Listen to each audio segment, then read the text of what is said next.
What's going down, guys? It is your boy Zig back at it again, doing the thing, letting them hang, playing the tracks, letting them bang.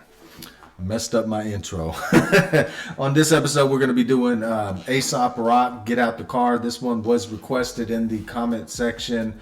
Somebody had actually requested this a couple months ago, but I didn't get around to it. And then I guess somebody else revisited that comment, told me that, Aesop, a couple people, and I'm sure there's a lot of people, Aesop is their favorite rapper, but these guys definitely was their favorite rapper. Said, that as far as metaphors go, deep, like diggable metaphors in verses, that Aesop is like a top dog. I think the comment was on an RA, the Rugged Man track, so those two, obviously going to draw the same sort of audience. Probably going to need a big vocabulary.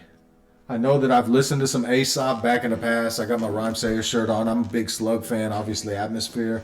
I know that I've listened to some Aesop, but at the time, and we're probably talking about like 15 years ago, I didn't really get blown away by it. But I'll be honest, 15 years ago, I was a totally different person. Probably wasn't as much in the lyrics as I was in the vibe. With that said, let's go ahead and check this one out. Apparently, this is a 3-part trilogy. This is going to be the first part of it, but it kind of tells the story of his life, is what they said. I don't know. This is, I think he said, this may be like about the death of his best friend, possibly, is what the person said in the comments. So rest in peace to the best friend on that one. Let's check this thing out. Let's see how y'all be trying to front, man. Y'all be fronting, man. Y'all be fronting. Yeah. Okay. Yeah. Been a bit since Mood died. Been a lot more lost and awake. I recall thinking someday someone's gonna say it's all from the same cause and effect, and I just couldn't fathom. Blaming a whole new page on a made-up chain reaction. Each claim individual peaks and pockets, pains in a slew of unique nuances. Not me. When you okay, so it sounds like he's like, I can't. He said I can't picture it. Blaming it all on blaming a brand new page on a bunch of. Damn, how'd he say that shit? I think basically he's like, I'm having a hard time fathoming that because this happened, that everything is this way, that it all kind of just came in line with each other. But I could be wrong. Same cause and effect, and I just couldn't fathom. Blaming a whole new page on a made-up chain reaction. Each claim individual on a made-up chain reaction. Peaks and pockets, pains in a slew of unique nuances. Not me. When you wake up 8 years non-responsive, it's a lot to process. When you wake up 8 years non-responsive, it's a lot to process. Boy. Gone from a happier Jack in the Box to a package of clogged up chakras. Oh, shot spot, nothing ever after. He wanted from the once upon a time, ... Once upon a time, he was so much more than a punchline for his own pot shots. I watched the impossible kid. Everything that he touched turns promptly to shit. If I zoom on out, I can finally admit it's all been a blur since Mood got sick. None of the subsequent years stood a chance. Whether it was mom's or his man's, whether it was pops or his girl, I was poisoned. Heart full of canines, head full of voices. Whole life trying to. See, it's hard to understand exactly what he's talking about. Is he talking about himself or is he talking about Moog? Man, this is going to be difficult to break down on a one take, you know what I mean?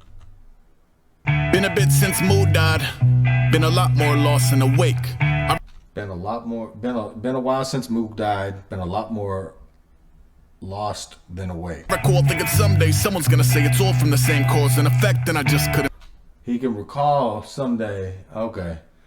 He knew at some point somebody was going to say it was all because this happened, this is why this is this. Fathom, blaming a whole new page on a made-up chain reaction. Each claim individual peaks and pockets. So he's arguing against that, like, you know what I mean? Like, so maybe it was, you could be arguing anything, but it's like, so maybe like somebody introduced him to the drugs and then somebody was going to say, well, you know what, if he was never introduced to drugs, it would never come to this. And, I don't know that that's what it is, but that's like the first thing that came to my mind. You know what I mean? So maybe he's internally struggling with the fact that, maybe he brought him into whatever, happened. He was the one that initiated the partying in a certain way. So maybe there's a little guilt he's trying to work through or something. I'm not saying that's what it is. This kind of hard. It's pains in a slew of unique nuances, not me. When you wake up 8 years not non-responsive, it's a lot to process.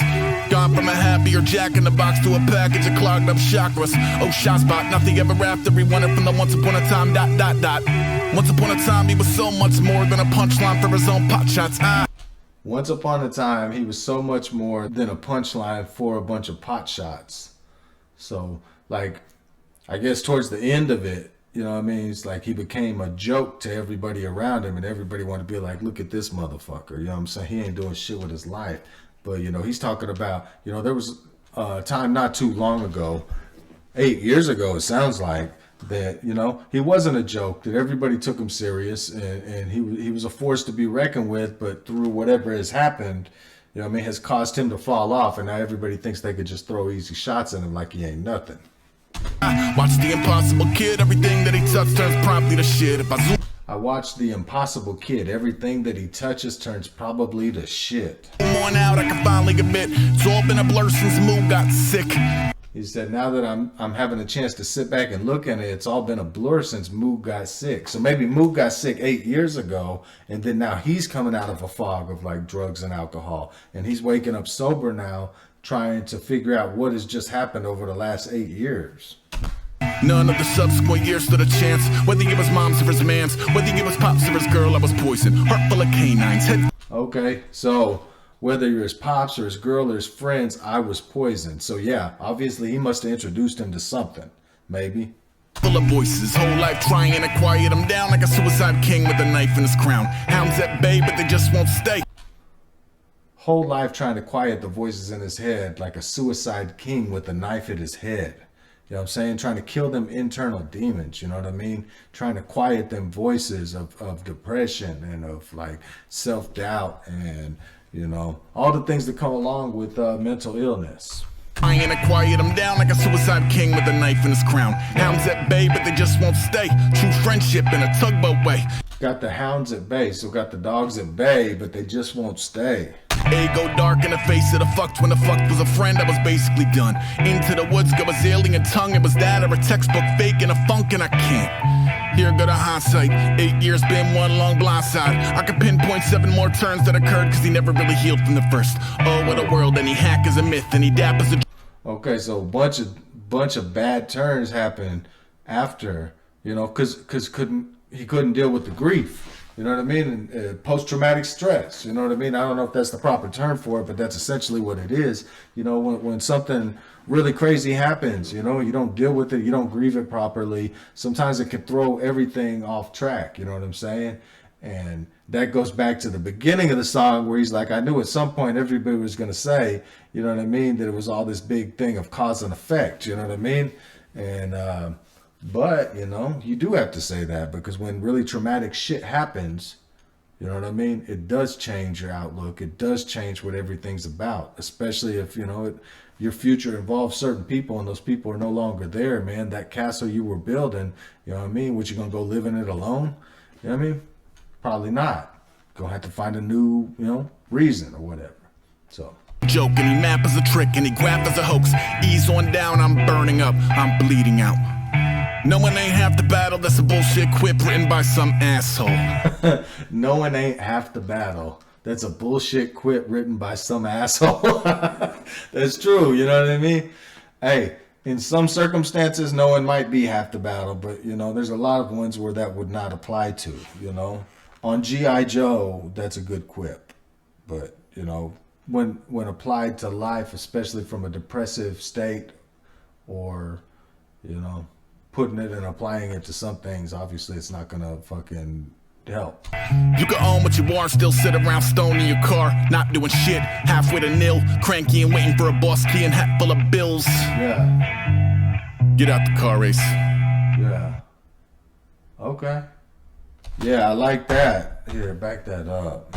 Some asshole. You can own what you are and still sit around stoned in your car, not doing shit. You can own what you are and still sit around in your car smoking that weed, not doing shit. Halfway to nil, cranky and waiting for a boss key and hat full of bills. Hat full of nil, cranky, waiting for a bus pass to wherever. You know what I'm saying? Not doing shit.